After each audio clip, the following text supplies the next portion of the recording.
रात की शांति, अंधेरे में डूबे आकाश के नीचे सारा ने खुद को पुराने विक्टोरिया घर में अकेला पाया जो उसे अपनी दिवंगत दादी से विरासत में मिला था। जैसे जैसे वह चरमराते गलियारों में घूमती रही, उसके बचपन की यादें आरामदायक और परेशान कराने वाली दोनों तरह से उभार आए। सारा हमेशा अतारी की ओर आकर्षित रहती थी, जहां उसकी दादी ने उसे कभी न जाने की चेतावनी दी थी। लेकिन आज रात किसी चीज ने उसे उस लंबे समय से चले आ रहे नियम की अवज्ञा कराने के लिए मजबूर कर दिया।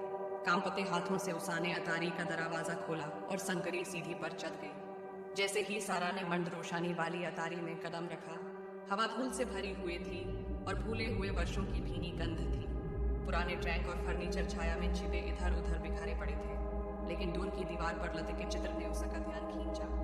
इसमें एक महिला को दर्शाया गया है।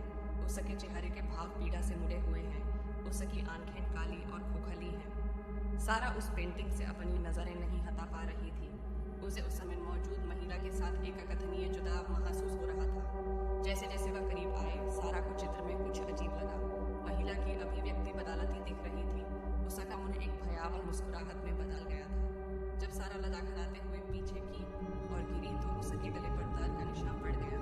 उसका दिल उसकी छाती में जोर जोर से धड़क रहा था। अचानक अतारी फुसफुसाहट से जीवंत हो उठी, फीकी और अस्पष्ट, फिर भी तेज से भरी हुई। सारा की धड़कनें तेज हो गई क्योंकि उसे एहसास हुआ कि वह अकेली नहीं थी। परछाइयां दीवारों पर नृत्य कर रही थी, विचित्र आकृतियां बना रही थी जो उसकी और बढ़ती हुए प्रतीत हो रही थी। बचाने के लिए बेचैन सारा भागने के लिए मुड़ी, लेकिन अतारी का दरवाजा जोरदार आवाज के साथ बैंड हो गया। वह घबरा गए और रिहाई की गुहार लगाते हुए दरवाजा खटखटाने लगी, लेकिन उसकी चीखें बाहरी कानों तक नहीं पड़ी क्योंकि फुसफुसाहट तेज हो गई, अंधेरे में गूंज जाने लगी। अत्यंत आतंक के क्षण में सारा के मन में अपनी दादी की चेतावनियों के विचार घूमने लगे। उसने हमेशा उन्हें एक बुढ़ी औरत की बकवास कहकर खारिज कर दिया था, लेकिन अब उसे सच्चाई का एहसास हुआ।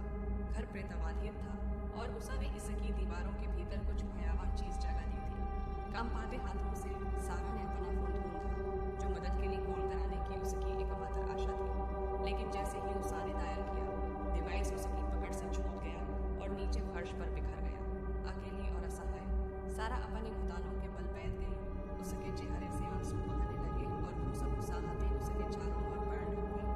वह जानती थी कि वह घर के जंगल से कभी नहीं बच पाएगी।